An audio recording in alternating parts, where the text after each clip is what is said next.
বিসমিল্লাহির রহমানির রহিম। একজন স্টুডেন্ট কোশ্চেন করেছে ক্যাপাসিটর কখন ওপেন হবে, ওপেন সার্কিট বিহেভ করে, specially applicable in step response of a RC circuit. আসুন এটাকে আমরা ডিসকাস করি। সর্বপ্রথমে আমাদেরকে এই টাইম ডায়াগ্রামটা বুঝতে হবে।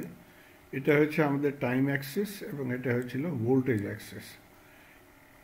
এটা হচ্ছে 0 পয়েন্টের প্রথমে যে টাইমটা হয়েছে সেটাকে বলা হয় টি লেস দেন 0, এবং 0 পয়েন্টের পরে যেটা টাইম হয়েছে সেটাকে বলা হয় টি গ্রেটার দেন 0। টি গ্রেটার দেন 0-র দুইটা ভাগ আছে। একটা হচ্ছে ট্রানজিয়েন্ট রিজন। এখন দেখেন 0 থেকে আমরা 1-এ যাচ্ছি, কিন্তু এটা ডাইরেক্ট হয় না, এটা থ্রু আ কার্ভ, এবং এটা ফিউ সেকেন্ডস পরে এটা ফাইনাল ভ্যালুতে আসবে। সো এই পিরিয়ডটাকে আমরা বলি ট্রানজিয়েন্ট পিরিয়ড। তারপরে যখন এটা স্ট্রেট লাইন হয়ে যাবে, ফিক্স হয়ে যাবে ভ্যালু, সেটাকে জেনারেলি বলা হয় infinity time, T is equal to infinity. So এইটা মনে রাখবেন। এখন আমরা ডিসকাস করব ক্যাপাসিটর চার্জিং এবং ওপেন। ক্যাপাসিটর মনে রাখবেন, ক্যাপাসিটর কেবলমাত্র দুইটা মেটাল প্লেট আছে, এই ধরনের প্লেটটা আছে, এবং এটার মধ্যে গ্যাপ হয়েছে। এখানে এটা এয়ার গ্যাপ হয়, এবং আপনি প্লাস্টিক ম্যাটেরিয়াল অথবা কাগজ এটার মধ্যে দিতে পারবেন। এটাকে বলা হয় ডাইইলেকট্রিক। আমাদের কেসে এখন ডাইইলেকট্রিক হয়েছিল এয়ার। এখন এই সার্কিটটা আমরা মনে রাখবো। এখানে দেখেন ভোল্টেজ ছিল, ভোল্টেজ সোর্স থ্রু রেজিস্ট্যান্স এবং সুইচ। আমরা ক্যাপাসিটরটাকে চার্জ করার চেষ্টা করব। যখন সুইচটা ওপেন হবে তখন ক্যাপাসিটর এটার মধ্যে চার্জ ফ্লো হবে না, এবং ভোল্টেজ অ্যাক্রস ক্যাপাসিটর হবে 0। এই প্লেটটা মনে রাখবেন, কোই ব্যাটারি কানেকশন নাই, সেই জন্য এখানে চার্জ ফ্লো হবে না। এবং ক্যাপাসিটর এখানে আমরা বলবো is a open circuit. Capacitor behaves as open circuit from T less than 0। তারপরে এখন আমরা এই সুইচটা বন্ধ করে দিব, যেমন এখানে শো করা হয়েছে। তখন কি হবে? যখন আমরা সুইচটা বন্ধ করে দিই, ব্যাটারি কানেক্ট করে দিয়েছি, তখন এখান থেকে নেগেটিভ চার্জ ফ্লো হবে এই প্লেটে, এবং পজিটিভ চার্জ এই দ্বিতীয় প্লেটে ফ্লো হবে। সো এটা এমন লাগে যেমন কি কারেন্ট ফ্লো করছে এটার মধ্যে। কারেন্ট ফ্লো হবে, কিন্তু এটা গ্র্যাজুয়ালি চার্জটা ইনক্রিজ করবে। প্রথমে একটা চার্জ, দুইটা চার্জ, 10টা চার্জ। সো এটা হচ্ছে এই রিজনটা, গ্র্যাজুয়ালি চার্জ ইনক্রিজ করছে, অথবা gradually voltage across capacitor increase করছে। সো এটাকে আমরা বলবো ট্রানজিয়েন্ট পিরিয়ড।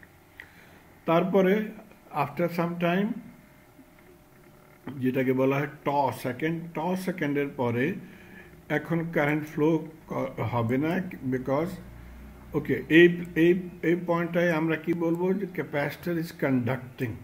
এখানে যখন চার্জ ফ্লো হয়েছে, কারেন্ট ফ্লো হয়েছে এটার মধ্যে, তখন আমরা বলি ক্যাপাসিটর ইজ কন্ডাক্টিং। তারপরে যখন দুইটা প্লেট ফুললি চার্জ হয়ে যাবে ডিউ টু দিস ব্যাটারি, তখন এটার মধ্যে এইখানে কারেন্ট ফ্লো হবে না, স্টপ হয়ে যাবে। মনে রাখবেন এই দুইটা প্লেটের মধ্যে কোই কারেন্ট ফ্লো করে না, বিকজ এখানে গ্যাপ আছে, এখানেও গ্যাপ আছে। সো এটার মধ্যে কারেন্ট জাম্প করবে না। কেবলমাত্র এখানে যখন কারেন্ট ফ্লো হয় অথবা চার্জ ফ্লো হয়, তখন আমরা বলি কারেন্ট ফ্লো হয়েছে। এখন যখন এটা ফুললি চার্জ হয়ে যাবে, তখন এখানে চার্জ ফ্লো করবে না। সেই জন্য আমরা এটাকেও বলবো এখন capacitor is behaving as a open circuit. So capacitor behaving as open circuit এখানে, এবং ক্যাপাসিটর বিহেভিং ওপেন সার্কিট যখন এটা ফুললি চার্জ হয়ে যাবে, এবং যখন ট্রানজিয়েন্ট পিরিয়ডে আমরা বলি ক্যাপাসিটর ইজ কন্ডাক্টিং। এটা হয়েছিল in case of a DC circuit.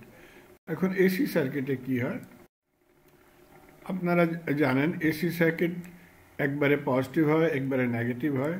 এটাকে যখন আমরা এই ছবিতে দেখি, এটার এখানে দেখেন লেফট সাইডে পজিটিভ ছিল এবং রাইট সাইডে নেগেটিভ, সো চার্জ ফ্লো করেছে এই মতে, ফ্রম নেগেটিভ উপরে যাচ্ছে এবং এখান থেকে নিচে আসছে, নেগেটিভ চার্জ কেবলমাত্র আমরা শো করেছি।